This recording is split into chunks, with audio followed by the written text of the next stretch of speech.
All right, welcome to Cigar Review number 3. This is Monte by Montecristo, but actually, if you look, made by AJ Fernandez. So, womp, womp, womp. Right off the bat, I'm a little biased against this cigar for two reasons. One, I don't like when everyone goes to AJ Fernandez to make their cigars. I want Punch to make Punch cigars. I want Montecristo to make Montecristo cigars. And I don't like box-pressed cigars. You can see it's more square. I like round cigars. And it tastes like an AJ Fernandez cigar. It's got, big balls to it, but there's not a ton else going on.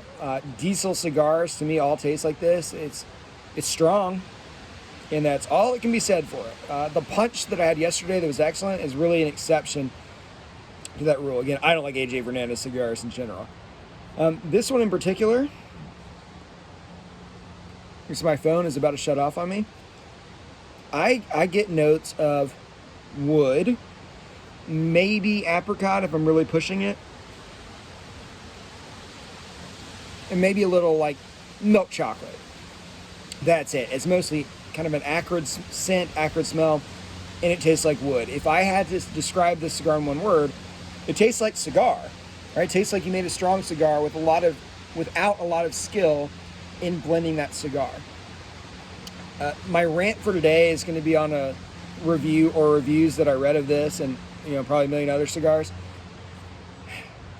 Someone reviewed this and said this tastes like lamb, ammonia, barnyard, sweetbreads, and then they went on to list 80 other things. Sweetbreads are part of an animal. It's the thymus. It's something that you would saute in your kitchen to make with foie gras or something else.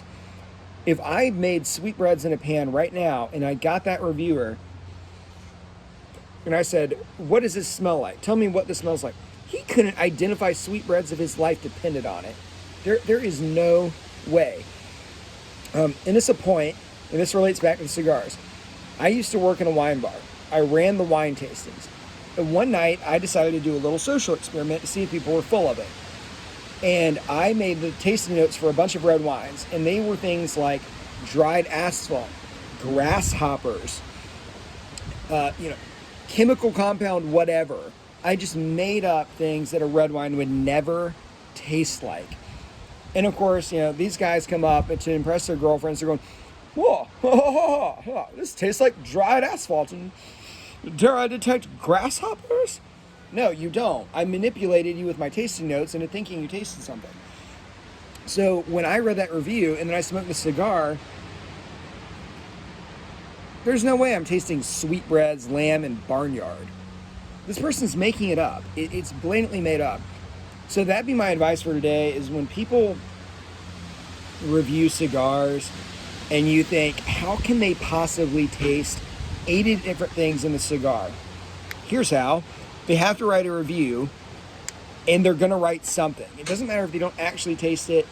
They probably didn't taste it, but they're going to come up with some random thing, and they know that psychologically, you will start to taste that when you review it, and you're going to think that they're a genius. Don't buy it. They are full of it. Again, maybe there's a few people on the planet that can taste all that. I can't. You can't. Especially anyone that's, watching cigar reviews online. We're not going to get that out of a cigar, and almost no one is. They said that the cigar, someone said this would last 2 hours and 10 minutes. If I sat in a room with no airflow and I tried my hardest to do that every 3 minutes, maybe I'd make it 2 hours. But the way that a normal human being in a normal situation smokes a cigar, this is an hour-long cigar. It's not big enough. It doesn't have that Ligero, that Corona outer layer to make it burn that slow, and it's just not long enough or thick enough to burn like that. So it's an hour-long cigar. Again, I don't hate this cigar. There's just not a lot going on. It tastes like cigar. If you want a decent cigar, this is it. If you want one that's a good value for the money, this is absolutely not it. You're paying for this Montecristo label when the guy that makes diesel actually designed the cigar. It's not great. So out of my first 3 reviews, this is the only cigar that I would say pass. There's no reason to waste your money on this. Again, that's cigar review number 3. If you agree with me, let me know. If you think that I'm a jerk and that I'm wrong, let me know as well. I would love to hear that. I welcome very, very candid feedback. And so again, cigar review number 3. I'm hoping to do number 4 this week if I don't get yelled at for smoking too many cigars. Thanks.